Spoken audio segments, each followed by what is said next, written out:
of developing diabetes, type 2 diabetes, than the early phenotype, who Okay, would go to okay. bed early and wake up early. Oh wow, that's interesting. So how do we manage it? Are there some complications that might arise as well from the management? I mean, share with us.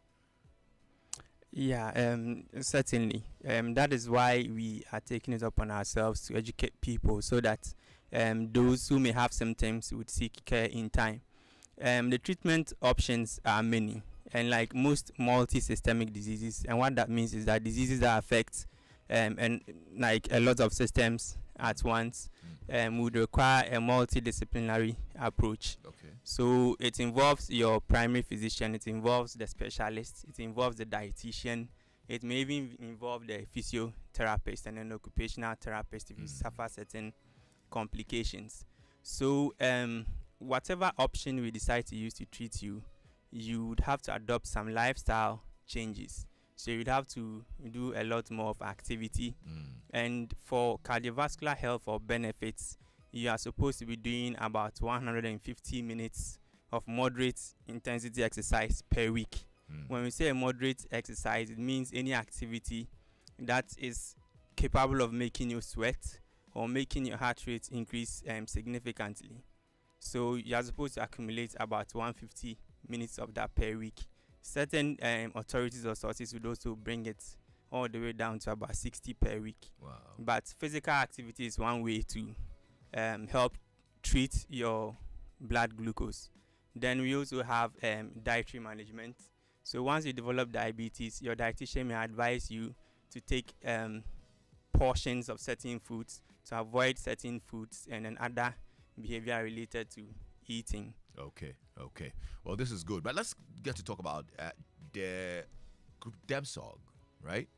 Yes. All right. Tell us about DEMSOG and its role and what it does.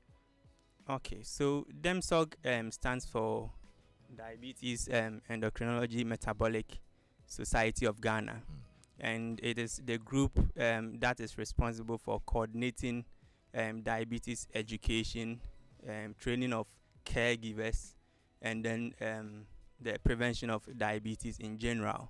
So it's involved in policy making, it's involved in training and retraining of specialists, then it's involved in patient education.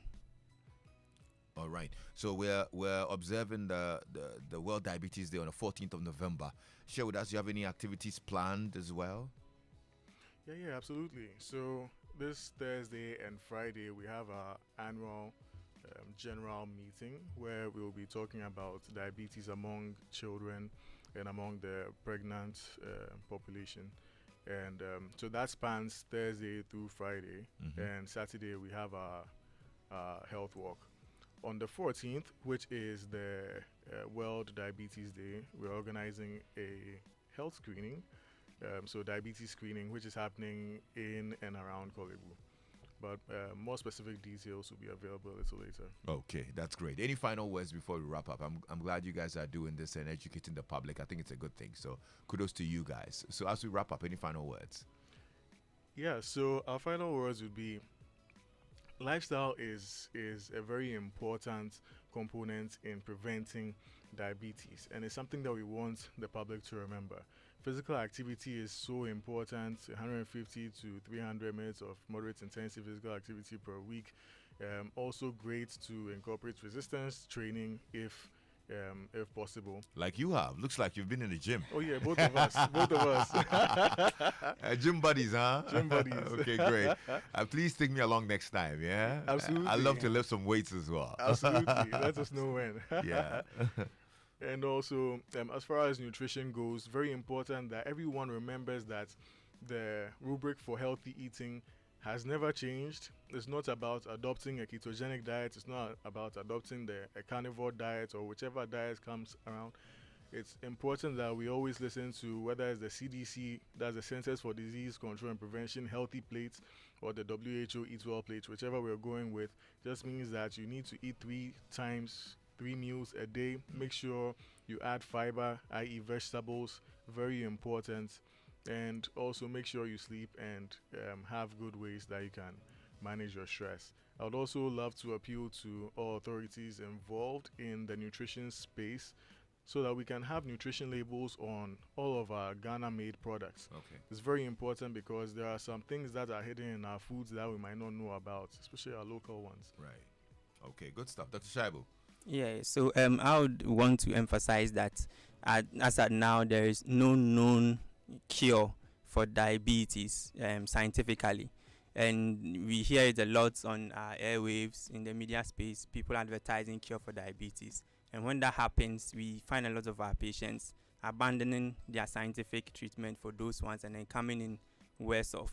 The treatment options that are available for diabetes currently are quite effective. Even though they do not cure it, they prevent a lot of the complications. And I would like to encourage patients to seek help from trained professionals as they manage their journey.